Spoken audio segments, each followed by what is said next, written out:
Everyone, here we are at the beautiful Circular Quays on another lovely Sydney day. We arrived yesterday and we had our fish and chips just over there. It was absolutely wonderful. There is our ship, the Explorer of the Seas. We're heading on to her about 12 o'clock today. We just love Sydney Harbour, we love the Manly ferries, we love the bridge, we love everything. Very, very busy in Sydney at the moment, so that's it. Off we go.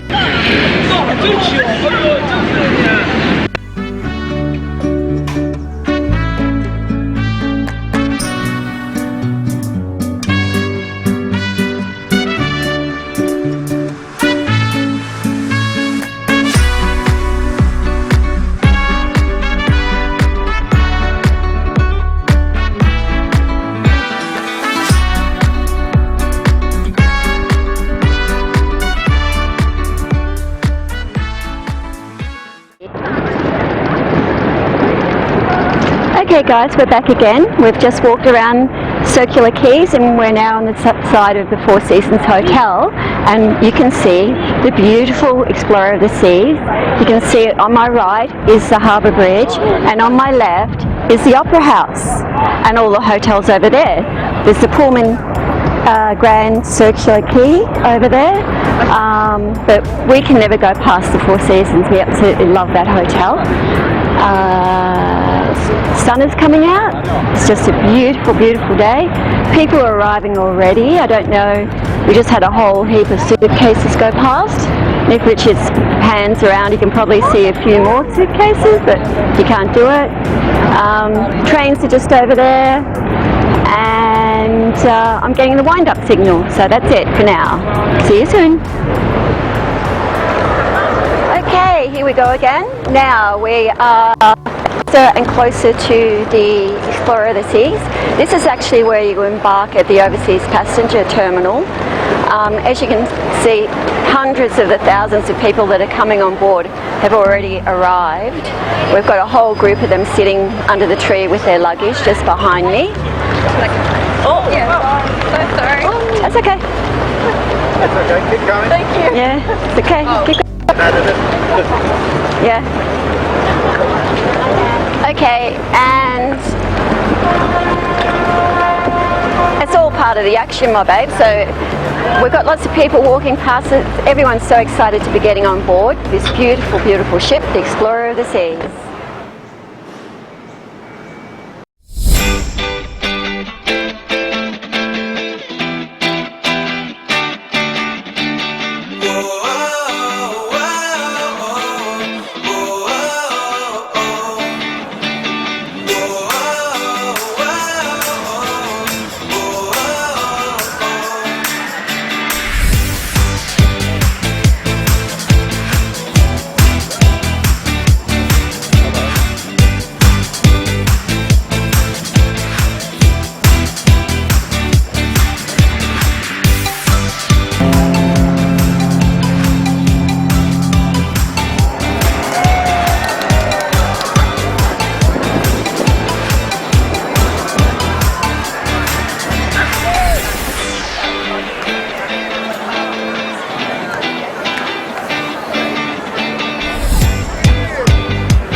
Wow, the best thing about a sail away on the Explorer of the Seas is the passengers.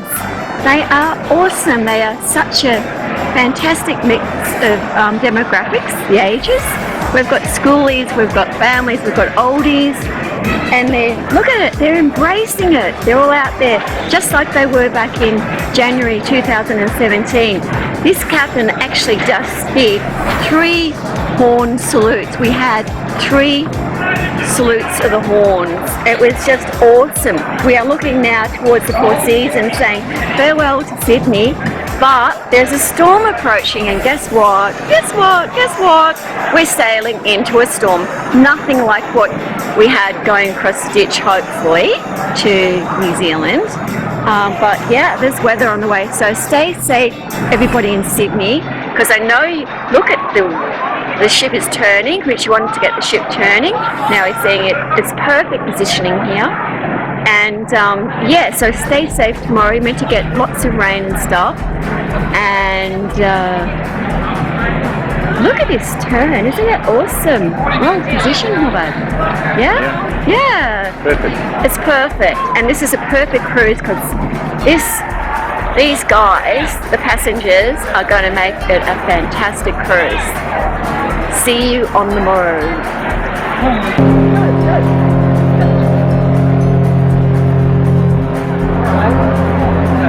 And guess what? That was the 4th horn salute.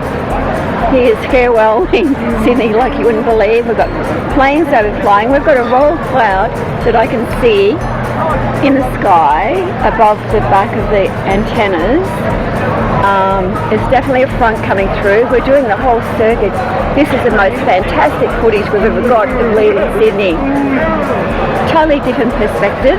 So I hope you will all really enjoy this, because this is a one-in-a-lifetime memory of this one. This is absolutely spectacular.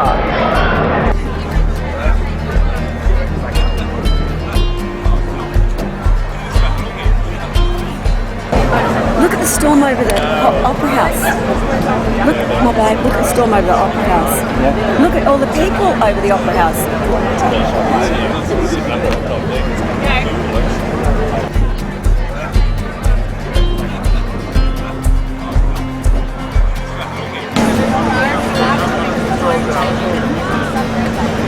And now we're heading towards the Heads, and hopefully we're heading downstairs to a party in the promenade. See you in the bar. Crown and Kettle, actually.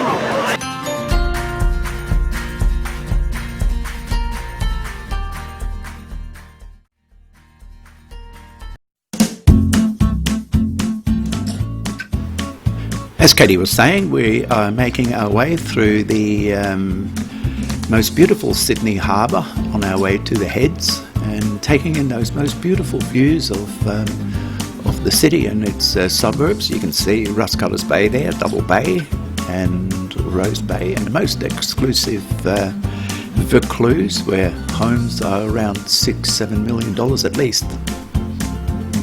We are on our way to New Caledonia and Vanuatu.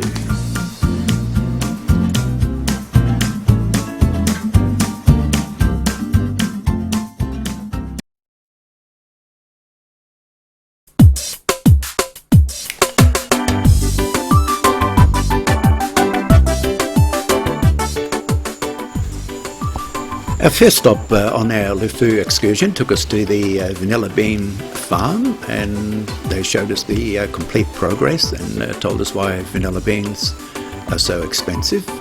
And one thing that I didn't know is that the plant is not native to New Caledonia and originally came from Mexico as an orchid.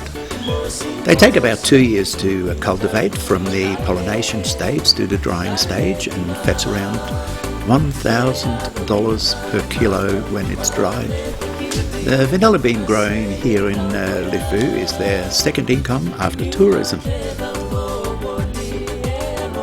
The local tribe there invited us to what they call a tea party, where they cut open the vanilla bean and take out the seeds and infuse it into tea. And there's Katie just smelling the bean itself. We were not allowed to take it back to Australia, as the customs would not allow us to take it into the country. Anything to do with trees or wood or whatever, we were not allowed to bring it in, so we just left it on board.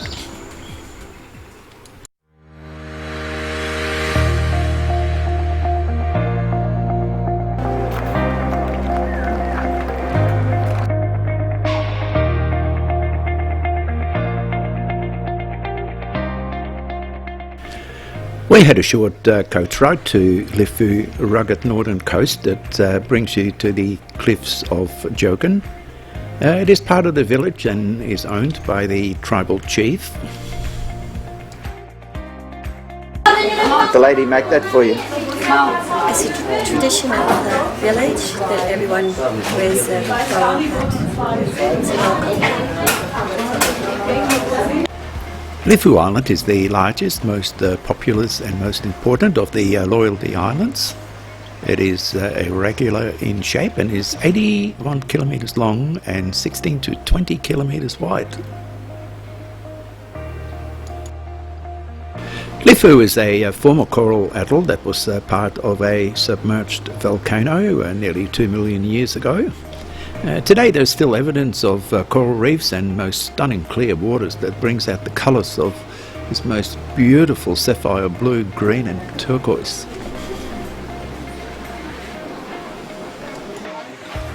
The locals had made palm leaf headbands for all the tourists visiting. They're made up of 3 palm leaves braided together.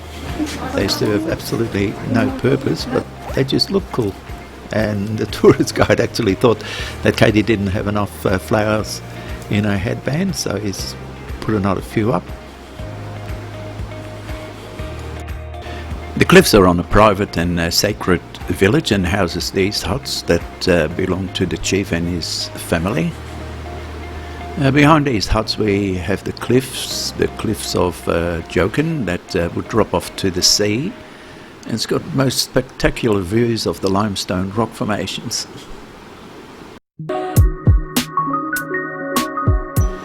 To get to the bottom of the cliffs, we now have the task of walking down 200 steps down.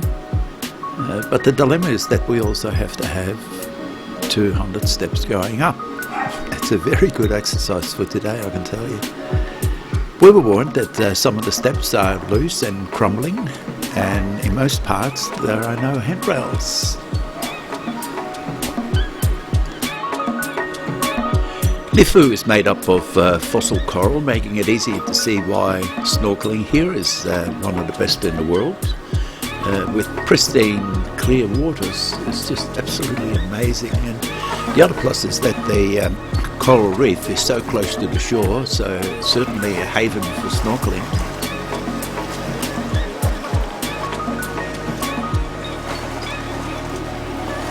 There are numerous burial chambers of the tribe's bygone leaders, and some of those have actually got the names painted on the rock.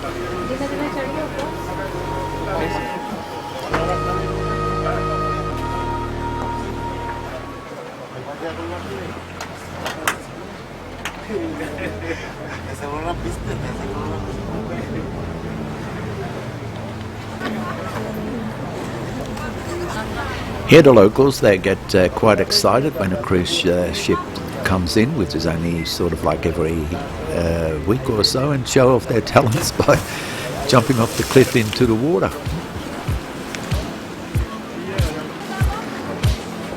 And of course now we have the task of attacking those 200 steps up back to the beach.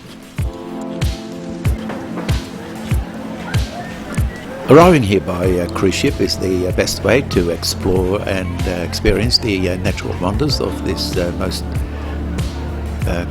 beautiful, beautiful coastal piece of haven. The most common port of call is Iso, where the ship just anchor just off the island and tender passengers ashore.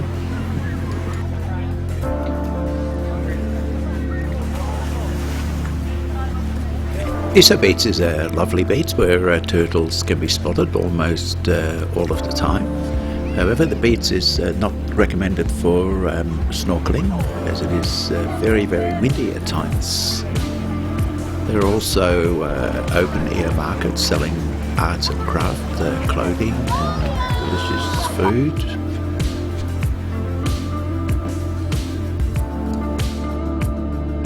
And the tour guide also told us to buy their ever fresh coconuts that are prepared right in front of you.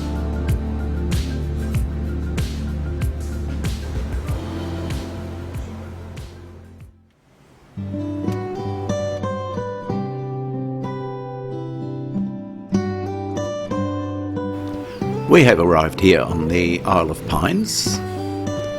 And who would you think discovered the Isle of Pines? Yes, of course it was Captain James Cook in 1774 on his second voyage to New Zealand.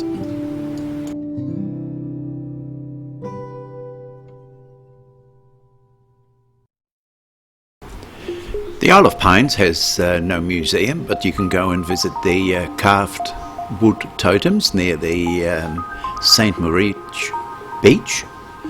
And they're surrounded by a monument commemorating the arrival of the Reverends Goujon and Guedeloup in 1848. And going back to Captain James Cook, he gave the island its name after seeing that it had massive tall native pines, for which it is now famous. But Cook never actually set foot on the island, but noted that it was inhabited because he saw smoke. Today, nearly 140 years later, the island is less populated than previously, and now remains extremely protected by the tribal system. One of the rituals and daily activities that the locals and tribes do every day is to go out fishing. And they go fishing on these homemade rafts which are made out of tree trunks that are hollowed out and then joined together by tree trunks and sticks and bits and pieces. We've been very lucky with the weather. It's been clear, and as you can see, the water is absolutely amazing. And yes, it's easy to see why the Isle of Pines is commonly referred to as the jewel of the Pacific. Its beauty is simply breathtaking. And the locals here are yet making another raft, two great big massive tree trunks that have been hollowed out. Just before they were trying to roll it over, oh, there we go again. And here's it. Oh my goodness, I wouldn't do that. That's a bit dangerous, standing between those two logs. If it rolls over, goodbye legs.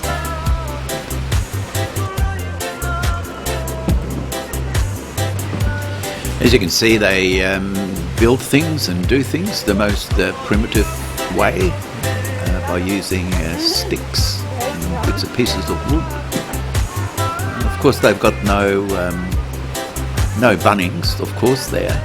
No bunnings. So no machinery, just all by hand.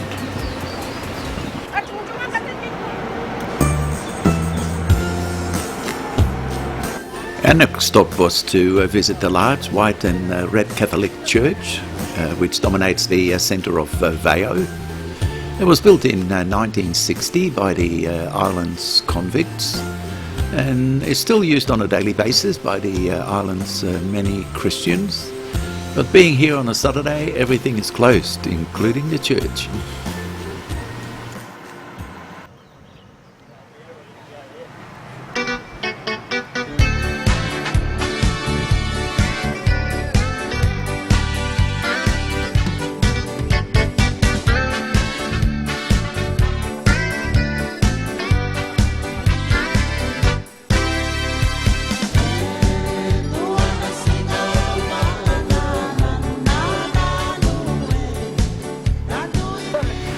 Being tendered again, it was a short boat ride to the famous Kuto Bay, where most of the yachts are moored, and also where the Betigo ferry arrives, which will take you back to Nemea.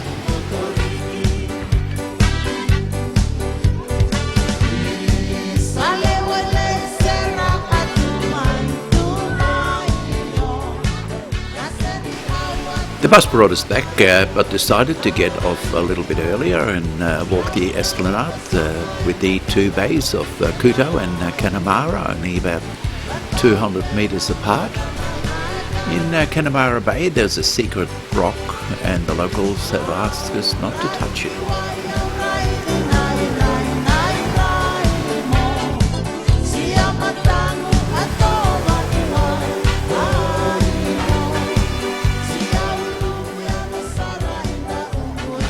Here at Connemara there are 15 hotels and some resorts, and just an absolute fabulous place to spend your holidays.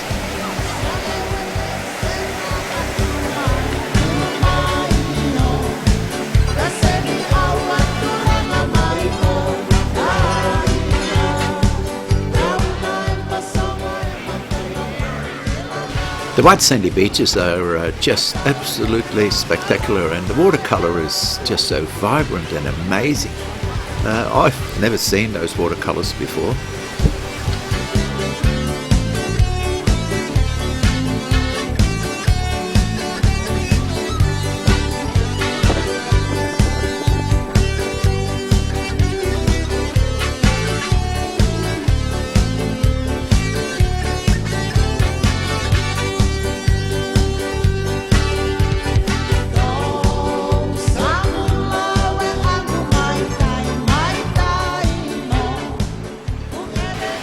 And after spending an absolute fabulous day here on the Isle of Pines, we're back on the ship now and we're off to Port Vila.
Today another port, yet another excursion.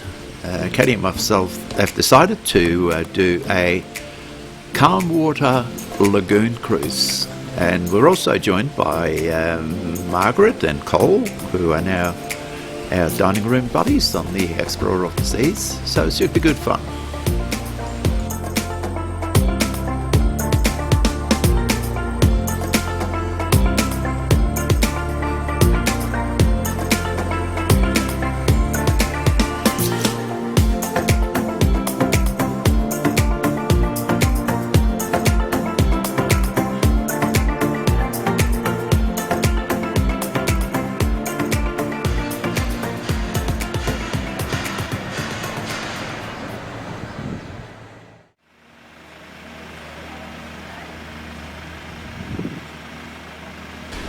Today here at Port Vila we have booked a 2-hour tour on what they call the barge, which is a lagoon open air pontoon style vessel with Captain Morgan and his first mate Marie.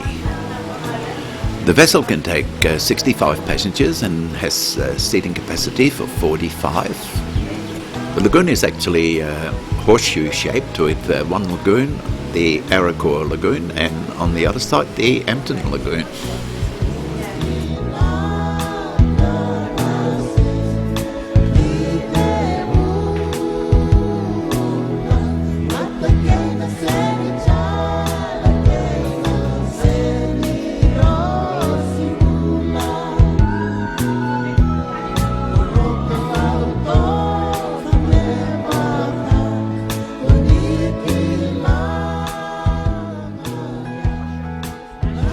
Those big homes that we can see, most are owned by the overseas investors, and some are private holiday homes. Most of the homes are vacant for most of the year, but still are maintained by the locals who perform housekeeping duties for a very, very low rate.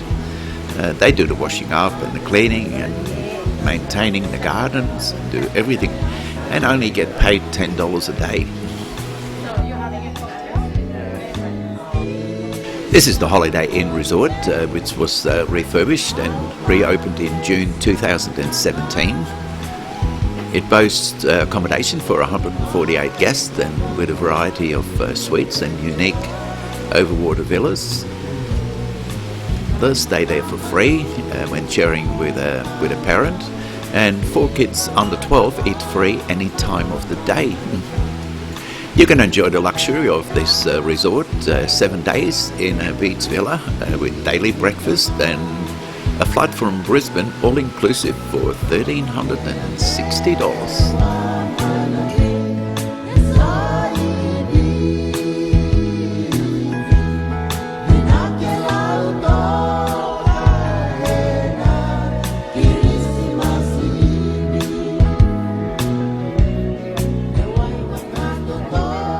This is the Ramada Resort, which was built in 2016 and opened in early 2017. And there again, about $200 per night, twin share.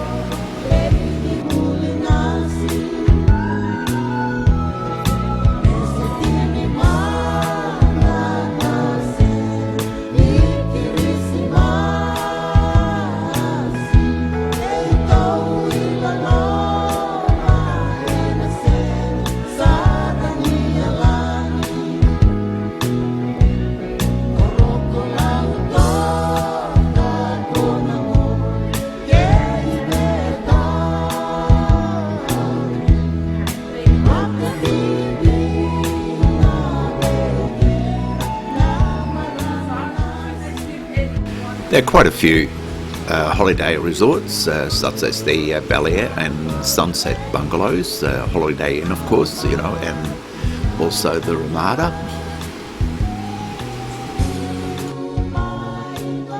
And this is Arikor Island. It has its own resort. And there again, for about $200, twin share per night.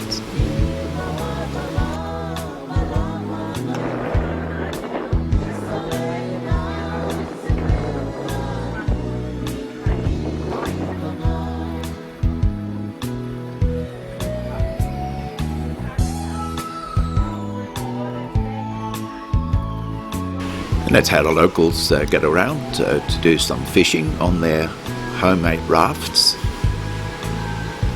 It's quite amazing how they survive like that.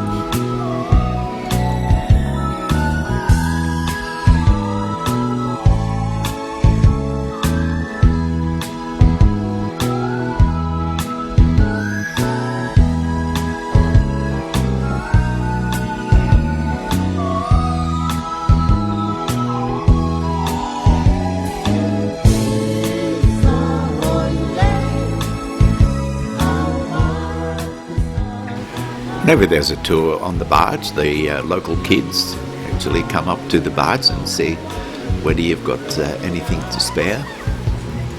What they're actually waiting for is for us to throw something in the water, and that's exactly what Margaret did. She bought a few cans of Coke and threw them in the water, and Marie was saying that they will actually share the Coke around.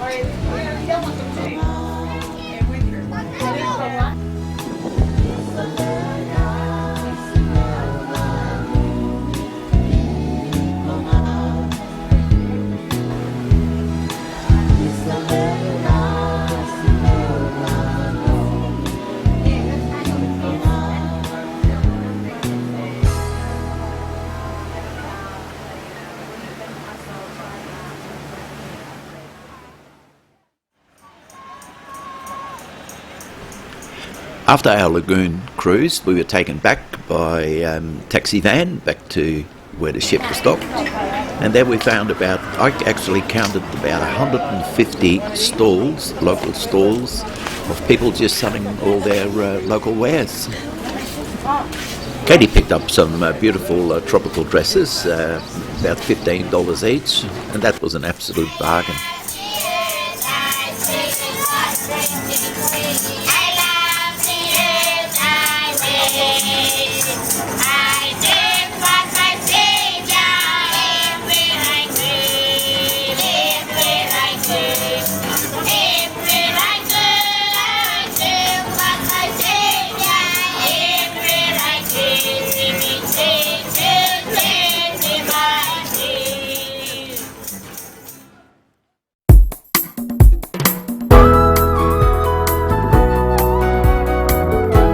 We are slowly making our way to Mystery Island to drop anchor. Mystery Island is a tiny uninhabited island in the Vanuatu Taipei province. It was officially chartered under the indigenous name Auyum, other than the airstrip built by the United States military personnel to serve the nearby island of Aniatum. Aniatum is the main island that actually serves Mystery Island. No one lives on the island and is considered taboo to do so. The locals actually come across from the main island on the days when our ships call into the island.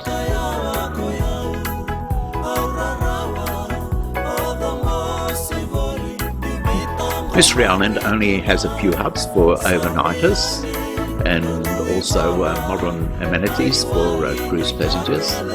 And I was there a couple of years ago, and they've actually made some beautiful walking tracks through the middle of the island.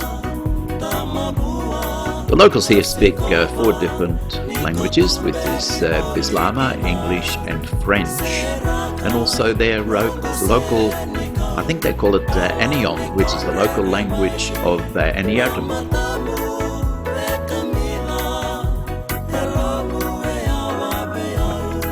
There's Katie just testing out the waters, getting her tootsies wet, and she told me that the water was so cold it was probably only about 26 degrees.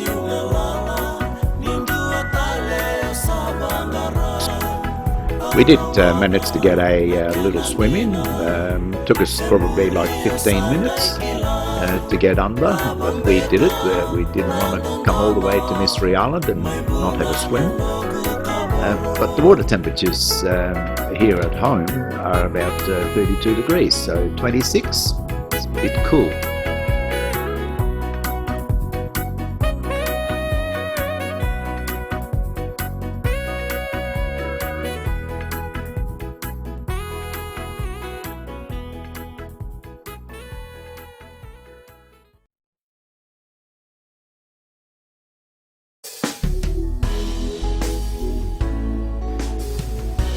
Katie told me that the captain had put over a message that we were going to travel via the Havana Passage on our way to Nemea, also known as the Havana-Bulari Passage. The passage is between New Caledonia and the island of Aulua.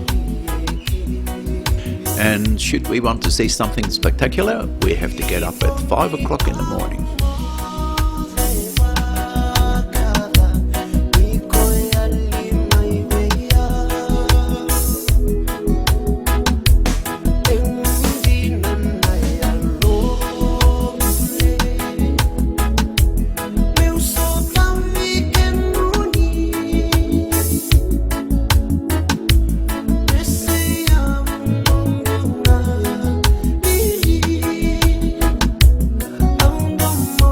The sun rises very early in that part of the world, so we were able to see this most beautiful part of the world passing by.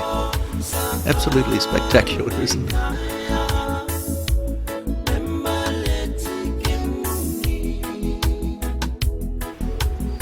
Nemea also has the pine trees, because we're not really all that far from the Isle of Pines, which is only about 160 60 nautical miles just southeast from here.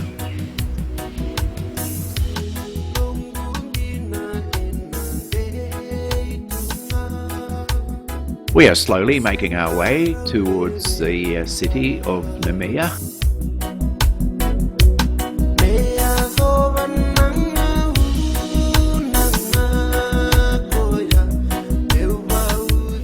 Nemea is the charming capital of New Caledonia. It has quite a few things to brag about. It's a third largest island on the South Pacific, and it's also home to the world's largest lagoon and second largest coral reef.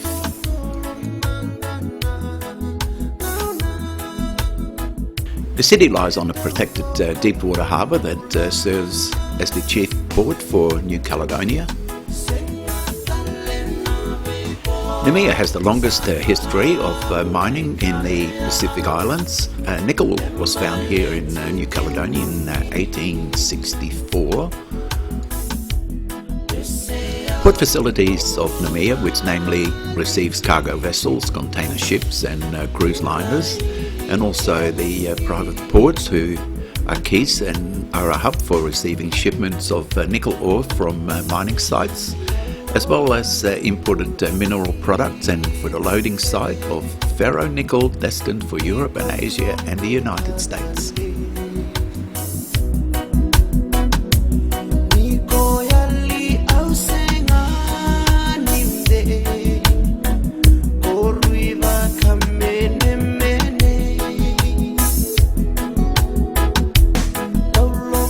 This is the mining site that is in the heart of town and also in the Moselle Bay region. The Explorer of the Seas is actually docked right on the other side, and when we came in we had to do a 180-degree turn, a pivot turn, to be able to leave port tonight so that we can actually sail out instead of backing out.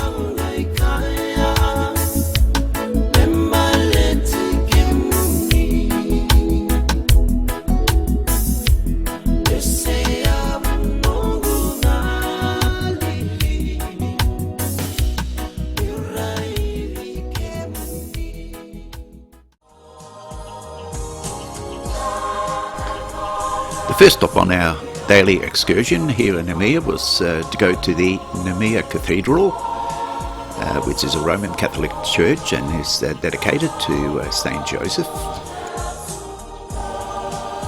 The cathedral is situated on an elevation dominating the town centre of Nemea, and is built on artificial terraces constructed between 1876 and 1887. It was totally built by convict labour. The two towers, the buttresses and the surrounds of the doors and windows are in dressed stone, which is something typical for the buildings that were constructed by convicts, while all the other walls are made of rubble masonry mortared with lime. Originally it was also intended to add some spires to the top of the towers, but the idea was actually abandoned given the prevalence of cyclones in the area. The building contains 28 stained glass windows depicting the various saints and biblical figures, and all the timbers that you see there are from local timbers.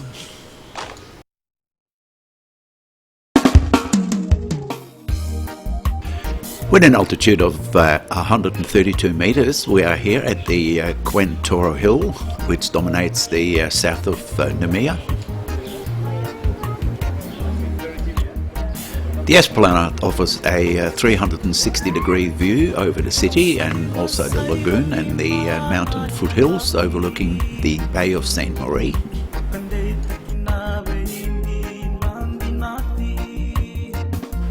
I also noticed a small island called Duck Island. It has a resort on it and I believe excellent for snorkeling.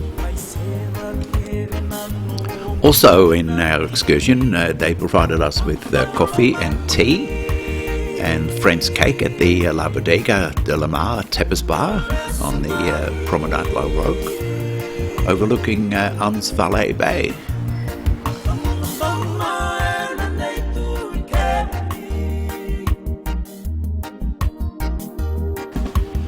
Katie and myself decided to go for a walk along the Promenade La Roque, and a word of good advice that was given us: when you cross the road, don't turn right, you look left first, because all the cars are driving on the wrong side of the road.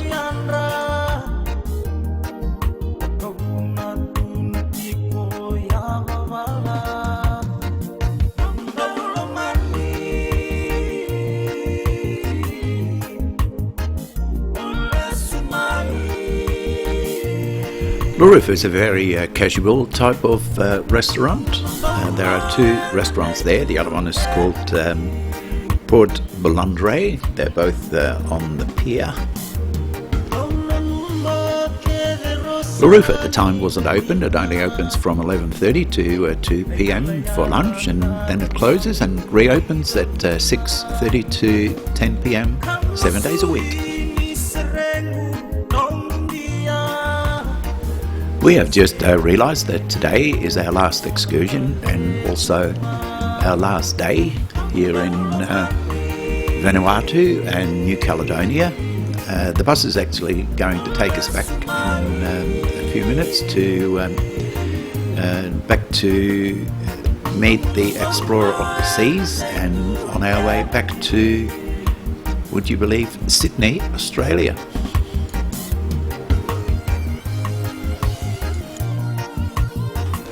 And yes, I'm letting the cat out of the bag again, same as what we did last time. And Katie has booked the Anthem of the Seas 14-night Italian Mediterranean cruise. Yes, he did it on board, and it's taking us from Southampton to Gibraltar, and then to France and Florence and Rome and Genoa and Malaga and Lisbon and back to Southampton. Wow, I hope she's got 2 tickets.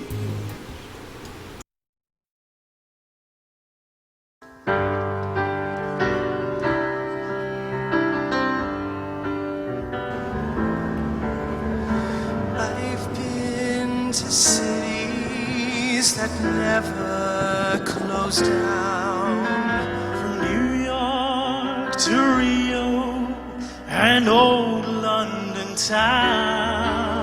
But no matter how far or how wide I roam, I still call Australia home.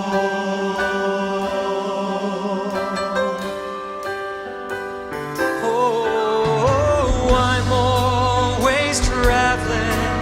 I love being free, so I keep leaving the sun and the sea.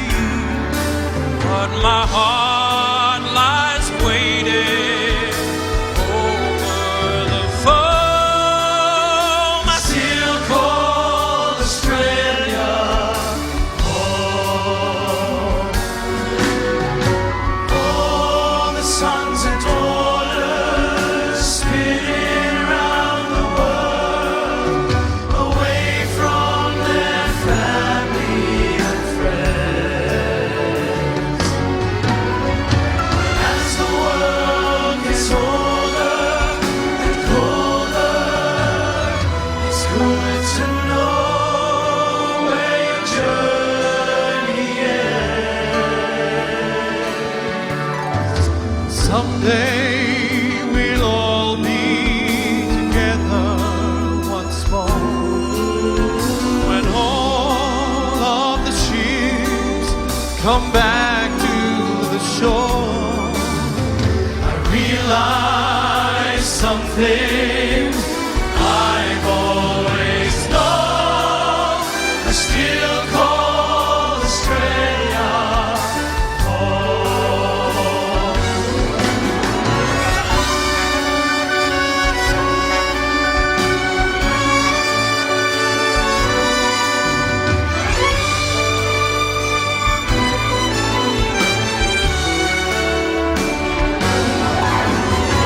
As the